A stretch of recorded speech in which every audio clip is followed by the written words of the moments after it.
Здрасти! Здравейте! Аз съм тук да се упражнявам моят български. Днес е 29 март. И аз съм в София. Аз се преместих в България тази година, през януари. И аз съм била тук почти 3 месеца.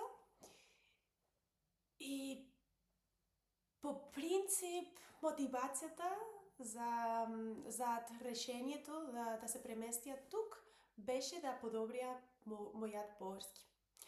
Но искам да говоря за това, защото не беше точно както аз мислих.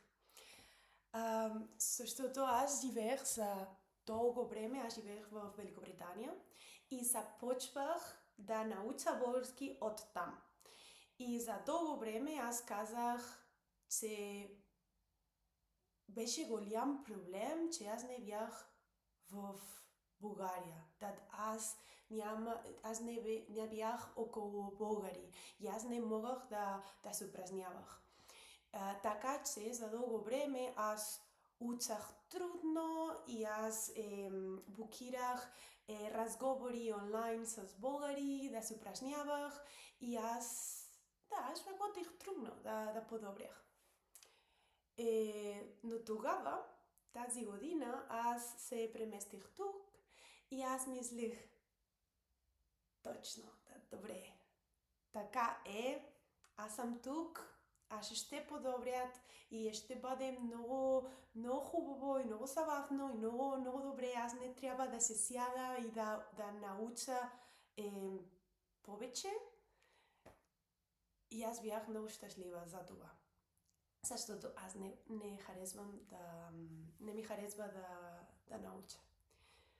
Но реалността беше, че сега съм тук почти 3 месеца и аз мисля, че аз не съм подрявала, аз не съм подобряла много, защото аз не знам ако е всякъде в България, но тук в София и хората около мен, те говорят много добре английски. И обикновено техния английски е по-добре от моят български. Така че е по-лесно и по-удобно за всички, за тях, но също за мен, да говорим на английски. И накрая аз не се упражнява български. И аз се спрях разговори. Аз се спрях да науча. И така че мисля, че сега аз не подобря и аз не се упражнявам. И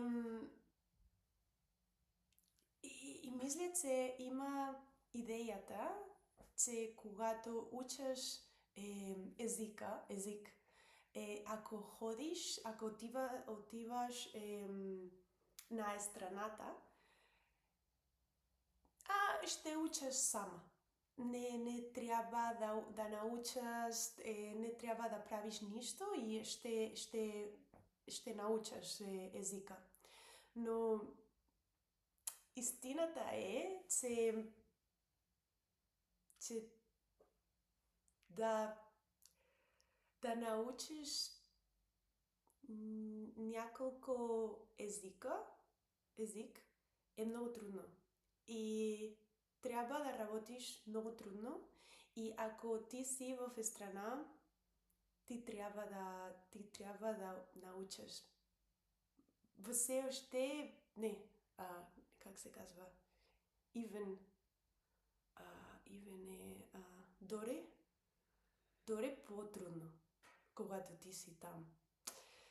И да, това е reflection, не знам как се казва на български, рефлекцията е за днес. И ще видим ако аз уча пак български. Чао, чао, чао!